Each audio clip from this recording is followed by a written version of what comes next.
E aí galerinha, tudo bem com vocês? Eu sou o Pastor Lúcio e esse daqui é o Por que não me contaram isso antes?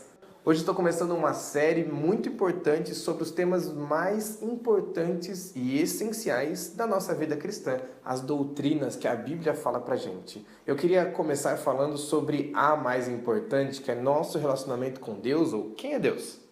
Jesus, o próprio Jesus, lá em Mateus, no capítulo 22, no verso 27, nos convida a conhecer a Deus, dizendo assim, ó: amarás, pois, o Senhor teu Deus de todo o coração e de toda a tua alma.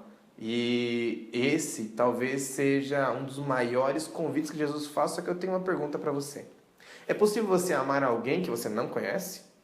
Outro dia eu estava andando de carro, dirigindo, e ouvindo a rádio, e ali de repente apareceu um comercial de um programa que está começando numa TV a cabo por aí. E o programa consiste em duas pessoas que nunca se conheceram, que nunca se viram, simplesmente realizarem um casamento, bate pronto, e eles não sabiam nem mesmo quem eles eram. E ali as câmeras seriam ligadas e eles iam tentar descobrir como é que aquilo daria certo. É óbvio que não daria certo. Isso é uma situação impensável. Para você amar alguém, você precisa conhecê-la e conhecê-la bastante. Por isso, o próprio Jesus, lá em João, no capítulo 17, no verso 3, tem a dica para mim e para você, e ele diz assim, ó: a vida eterna vem de conhecer a Deus. Por isso, conhecendo a Deus, é a única maneira que nós temos de caminhar na direção rumo ao céu. A grande pergunta que aparece na nossa mente é: quem é que pode conhecer a Deus? Porque, afinal de contas, nós precisamos amá-lo, mas para amar nós precisamos conhecê-lo. Jesus, lá em Mateus, no capítulo 5, no verso 8, dá uma dica para que nós saibamos quem é que pode conhecer a Deus. E ele diz assim, ó: bem-aventurados são os limpos de coração puro, porque estes verão a Deus. Ser puro de coração ou buscar a Deus com sinceridade de coração talvez seja a única dica e a mais essencial para que eu e você possamos conhecer a Deus. E agora eu falo um pouquinho sobre como é que Deus pode ser conhecido, e a Bíblia dá pra gente duas dicas. A primeira delas é que a natureza fala de Deus, por isso toda vez que você quer conhecer a Deus, procure na natureza. As coisas maravilhosas que Deus fez, as coisas perfeitas que Ele realmente criou, isso existe lá em Romanos no capítulo 1, no verso 20, Salmo no capítulo 19, no verso 1, vários outros textos que falam sobre o nosso Deus sendo conhecido pela natureza. Só que existe também uma segunda revelação, e é Deus querendo se revelar a nós a partir da Bíblia. A Bíblia, ela simplesmente não tenta definir quem é Deus ou como ele surgiu, mas ela define: Deus existe. Gênesis no capítulo 1, no verso 1, diz assim, ó: no princípio criou Deus os céus e a terra. Não existe dúvida, ele simplesmente define: Deus existe, você só existe porque ele existe. Você só veio existir porque ele um dia resolveu criar todo o universo.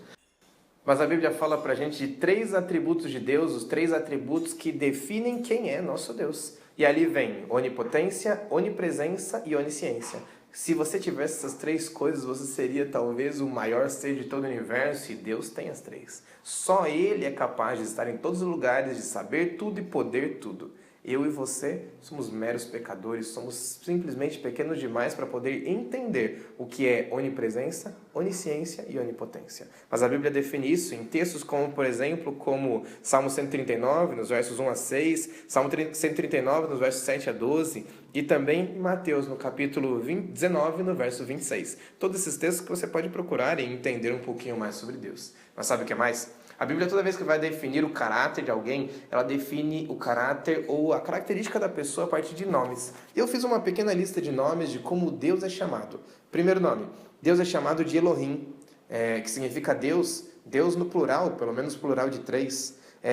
Deus El Shaddai, o Deus Todo-Poderoso, Deus Adonai, o Deus meu Senhor, Deus Yahvé, ou Jeová, como muitas pessoas chamam, Deus de Israel, o Deus eu sou o que sou, Deus Jiré, o Deus de provisão, Deus Shalom, o Deus Senhor é paz, El Elyon, Deus Altíssimo, outro igual não há, o mais elevado, Rafá Jiré, é isso mesmo, Rafá Jiré, Deus da cura, Jeová Nissi, meu baluarte ou minha bandeira. São tantos nomes que são dados para Deus, para você ver como Deus é importante e tantas características aparecem para Ele sobre como é o caráter de Deus. Só que eu preciso terminar dizendo uma coisa.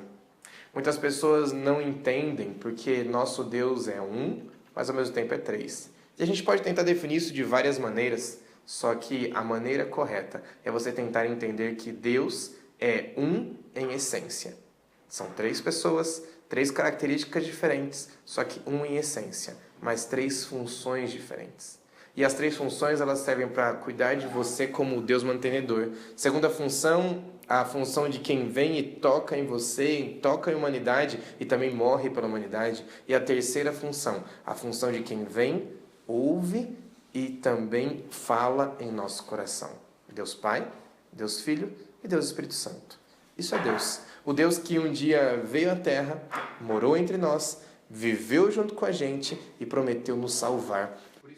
Jesus nos convida a conhecermos quem é Deus, quem é Jesus e quem é o Espírito Santo. E por isso o convite também é para você. Jesus fala que ele, lá em 1 Coríntios, no capítulo 1, no verso 30, nós devemos crescer junto com ele em justiça, santificação e redenção. Esse é o convite de Jesus para você, para que você possa conhecer quem é Deus e para que você possa viver cada vez melhor aqui na Terra. Um abraço para você, fica com Deus, tchau, tchau.